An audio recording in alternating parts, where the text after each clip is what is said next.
Boa tarde, hoje é sexta-feira, 14 de março de 2025 e são exatamente 12 horas e 40 minutos. Eu quero falar um pouco sobre ansiedade. Não sou médico, não sou psicólogo, mas eu passei por essa situação. Eu fui cometido por ansiedade. E pelo que eu passei, eu trouxe uma experiência que eu posso passar para as pessoas que por acaso nesses dias estão passando por essa situação. Na carta que Paulo escreve aos Filipenses, no capítulo 4,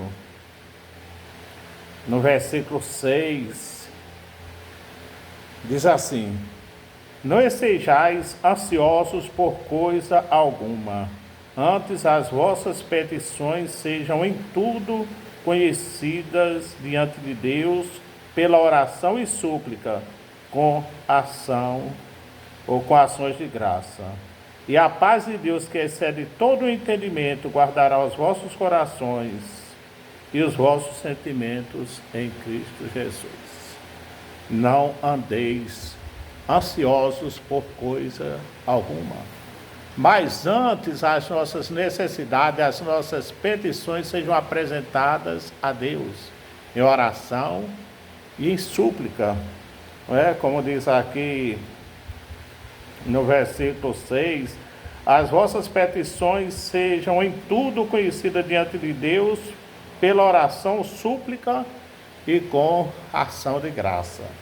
E o versículo 7 diz assim: a paz de Deus, que excede todo o entendimento, guardará os vossos corações e os vossos sentimentos. Presta atenção, os nossos corações e os nossos sentimentos em Cristo Jesus. Amém? A ansiedade é um mal, é um problema que tem atualmente tem atingido muita gente. Eu falo atualmente porque antes não ouvíamos falar muito em ansiedade, estresse, depressão. A gente não ouvia falar muito nessas coisas. Mas hoje a gente vê, estamos ficando ansiosos. Existe uma ansiedade que é muito comum, como aquela ansiedade que a gente sentíamos quando íamos fazer uma prova no dia seguinte.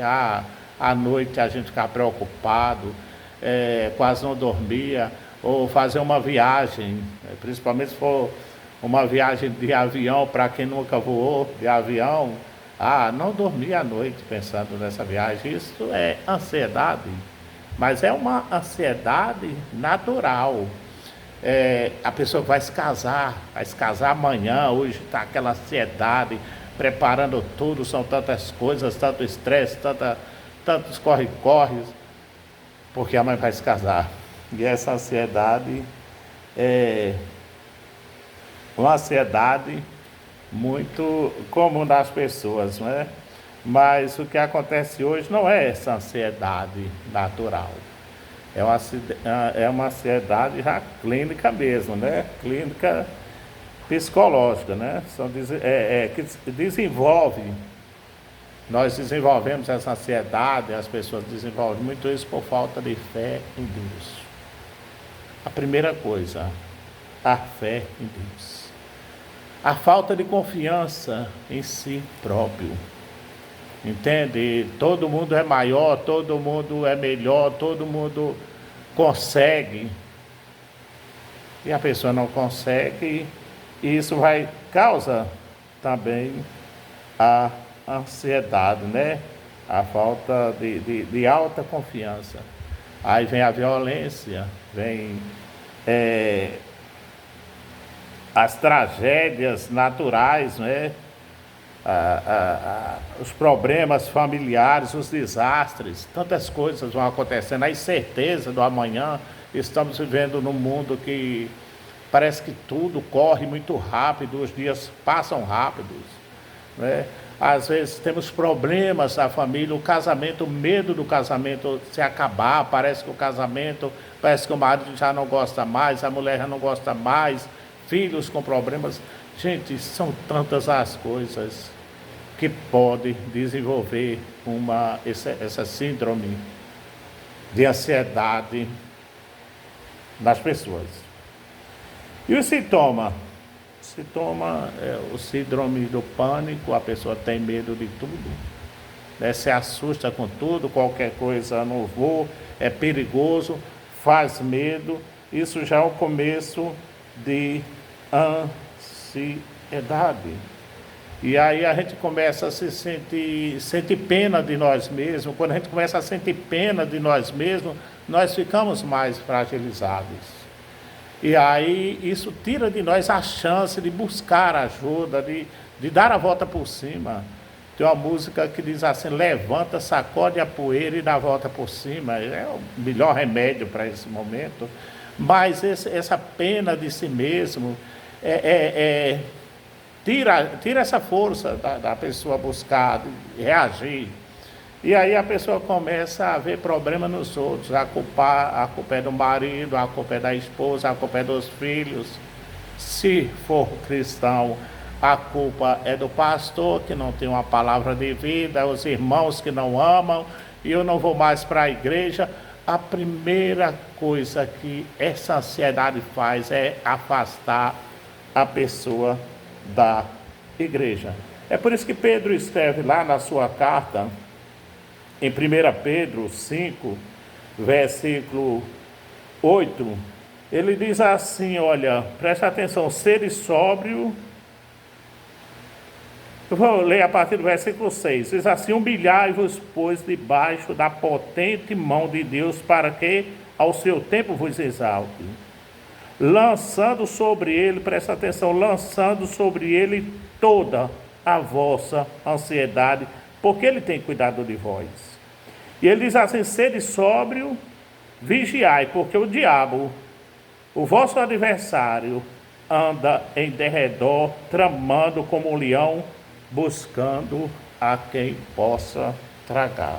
Presta atenção que Pedro fala de uma enfermidade que nós temos que lançar em Cristo, porque o diabo, o nosso adversário, anda em nosso derredor. E qual a doença que ele fala? A ansiedade. Ele diz no versículo 6, humilhai, pois, debaixo da potente mão de Deus, para que ao seu tempo vos exalte. Para de se preocupar. Para de dizer que eu tenho que fazer isso, que eu tenho que fazer. Você não tem que fazer nada. Se você morrer, as coisas vão continuar.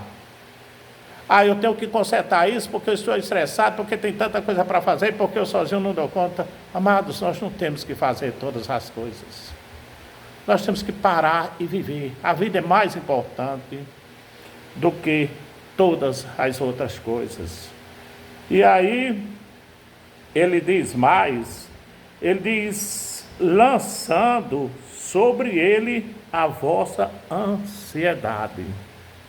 A Bíblia fala, o Novo Testamento, quase todos os capítulos, quase todos os livros, falam desse mal chamado ansiedade. Jesus diz, não fiqueis ansiosos por coisa alguma, pelo que haveis de comer, pelo que haveis de vestir, né? Pelo que haveis de beber, buscai o reino de Deus e a sua justiça, não fique ansioso. Jesus chega a dizer que nós não podemos aumentar um tio da nossa estatura, nós não podemos aumentar 1 milímetro da nossa estatura. Tem coisas que nós não vamos conseguir, tem coisas que nós não vamos mudar. Nós vamos ter que se adaptar a esse sistema, ao sistema que estamos vivendo, porque nós não vamos poder mudar. O que nós podemos fazer é mudar a nós mesmos e conviver com aquilo que você não aceita. Eu não aceito, mas esse não aceita teu está te destruindo. Então aceita a vida como ela é e lança aquilo sobre o Senhor, lança sobre Deus, porque Ele cuida de nós, Ele cuida das nossas coisas, para que não fique dando lugar ao diabo, ao nosso adversário que anda em nosso redor. E você vê que a ansiedade, ela afasta a pessoa, a primeira coisa, afasta a pessoa de Deus, da igreja, afasta a pessoa daqueles dos irmãos em Cristo. Ele vai começando a culpar todo mundo, vai começando a ser afastado de todo mundo. E Pedro escreve e diz assim: lançando sobre ele a vossa ansiedade, porque ele cuida de nós, ele cuida do nosso problema, ele cuida daquilo que eu não sei cuidar, ele resolve aquilo que eu não tenho condições de resolver, ele muda a história que eu não posso mudar. Mas temos que confiar no Senhor, humilhar debaixo da a poderosa mão de Deus, que pode todas as coisas, e lançar sobre ele todas as nossas ansiedades, porque ele tem cuidado de nós, e não ficar dando lugar ao diabo, porque o diabo entra e causa a destruição. Amém? Provérbios 12, versículo 25, diz assim, Provérbios 12, versículo 20, dê licença um pouquinho, deixa eu ver aqui, Provérbios 12, 25, diz assim: a ansiedade no coração do homem o abate, mas uma boa palavra o alegra. Preste atenção, a ansiedade abate o coração do homem, abate, mas uma boa palavra alegra. O que a Bíblia está dizendo é que nós não podemos ficar em casa, não podemos ficar dentro de um quarto. Nós temos que procurar os amigos, nós temos que procurar bons amigos, procurar ouvir a palavra de Deus, visitar pessoas, se for possível, fazer uma viagem, fazer um exercício. Temos que nos movimentar, amados. Tem tantas praias maravilhosas aqui no nosso derredor aqui, e praias que a gente pode, num dia de semana, que a praia está mais vazia, ter um momento, curtir a praia, curtir. A vida é isso, a vida foi feita para se viver. Nós nos aprisionamos dentro de nós mesmos e dentro do ambiente em que moramos. Isso desenvolve essa ansiedade que pode mais tarde tornar uma depressão, algo pior. Então, nós devemos buscar conhecer pessoas, visitar os amigos, ouvir um bate-papo que alegra o nosso coração. Quando eu estava passando por esse problema da ansiedade, o médico me disse: não fique em casa, não tem nada para fazer, põe um tênis e vai andar por aí, vai conversar com as pessoas, vai se divertir um pouco. Os médicos mandam a gente fazer essas coisas. Se a situação é uma situação difícil, então procura um médico, procura um profissional de saúde. Quando eu já estava mesmo com depressão, eu já estava no primeiro estágio da depressão, eu busquei as soluções nos bares, nas bebidas, e até que nos momentos que eu estava ali com aquela turma ali, até que esquecia tudo, mas no outro dia, à noite, parece que piorava a situação. Então eu procurei um médico, e o médico percebeu logo que eu estava com esse problema. Antes de eu falar, eu não sabia o que era que eu tinha, eu também não sabia que eu estava com esse problema, mas o médico me identificou logo, fez algumas perguntas a mim e disse: olha, seu caso é esse. E eu me lembro que ele passou um medicamento para mim, uma caixa com 70 comprimidos, e foram 2 caixas, cada uma com 70 comprimidos, e eu tinha que tomar as 2 caixas de medicamento, um comprimido todos os dias antes de dormir. E eu cheguei a tomar apenas a metade de uma caixa, e já me senti bem melhor. Existem medicamentos para isso. Já não sentia, já estava dormindo bem, já liberei os outros medicamentos, não precisei mais. Eu já estava me sentindo muito bem. Então, os profissionais de saúde, amados, os médicos é uma instituição de Deus. Foi Deus quem criou os médicos. Imagine se não fossem os médicos, o que seria de nós? Todos nós, muitos de nós já teriam morrido, porque já tivemos doença que o médico passou os medicamentos, né, e fomos curados. Né? A doença que os médicos não curam. Nós vemos na Bíblia a mulher do fluxo de sangue, aquela mulher que tinha aquela hemorragia que durante 12 anos gastou tudo que tinha com os médicos e não foi curada. Há doenças que têm que se dobrar diante de Deus, porque só Deus cura. Aliás, o Senhor cura todas as doenças. Mas os médicos, o médico é uma instituição também de Deus. E a gente deve buscar.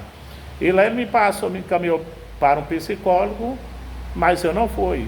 Eu só nos medicamentos, e olha que eu estava numa situação um pouco pesada, errado.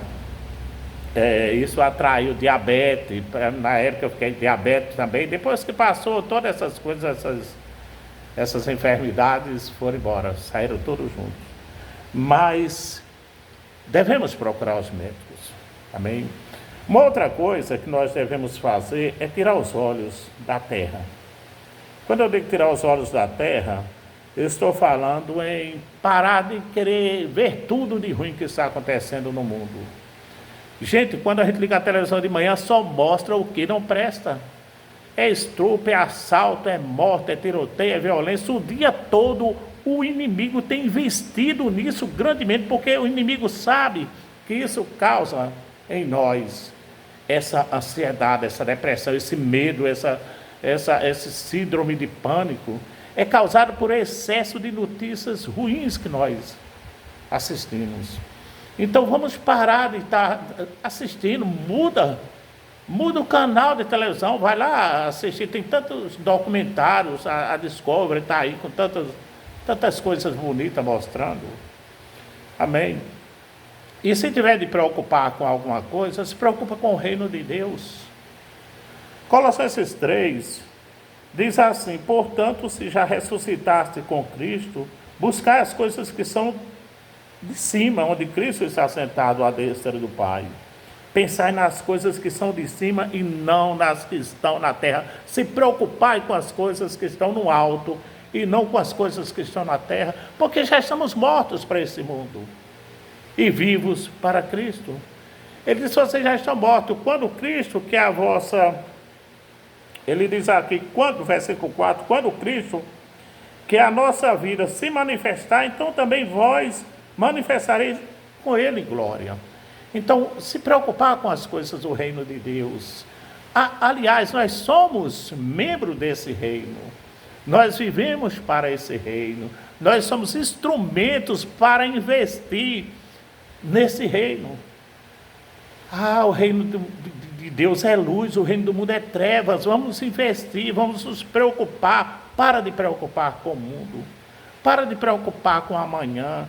Para de preocupar com a família, para de preocupar com o casamento, para de preocupar com o teu trabalho, se preocupa com as coisas de Deus. Porque aí a gente vai fazer todas as outras coisas sem estresse, sem ansiedade. Então, Paulo escreve aos Colossenses e diz assim: já que ressuscitaste com Cristo, buscar as coisas agora que são do alto, porque já morremos para esse mundo. Já não fazemos mais parte desse mundo. E voltando para Filipenses 4, eu vou agora encerrar no versículo 8, que diz assim: quanto ao mais, irmãos, tudo o que é verdadeiro, tudo o que é honesto, tudo o que é justo, tudo o que é puro, tudo o que é amável, tudo que é de boa fama, se há alguma virtude, se há algum louvor nisto, pensai. Preste atenção, que conselho maravilhoso. Ele manda que nós busquemos aqui, olha. Ele diz: quanto o mais, irmãos meus, buscai tudo o que é verdadeiro, busque a verdade, não aceite a mentira. Tudo que é honesto, ande em honestidade. Tudo que é justo, não se alegre com as injustiças, mas se alegre com a justiça. tudo que é puro, santo, tudo que é amável, tudo que é de boa fama, se há alguma virtude, se há algum louvor, nisto pensai. Pensai nas coisas boas. Investir nas coisas boas. Amém? Então, é isso que a Bíblia nos ensina para nos livrar desse mal chamada depressão. Amém? Então, em 1 Pedro 5, eu gosto de ler o contrário. Eu gosto de ler o versículo 8, depois o 7 e depois o 6. Porque eu entendo melhor vendo assim. Versículo 8 diz assim: sede sóbrio, vigiai, porque o diabo, vosso adversário, anda em derredor, bramando, como um leão, buscando a quem possa tragar. O diabo, seja sóbrio, atento, vigilante, esperto. Amém? Porque o diabo anda, o nosso inimigo, ele anda em nosso derredor, querendo buscar. Versículo 7 diz: como nós devemos ser sóbrio e vigilante, lançando sobre Cristo todas as nossas ansiedades, porque Ele tem cuidado de nós. No versículo 6 diz assim: humilhando debaixo da potente mão do Senhor, que Ele vai cuidar de nós. Ele vai cuidar da nossa saúde, da nossa família, da nossa paz, da nossa prosperidade, do nosso ministério, da nossa fé. E tudo em nós Deus cuida. Ok? Muito obrigado. Que o Senhor nos dê uma boa tarde. Em nome de Jesus Cristo. Amém.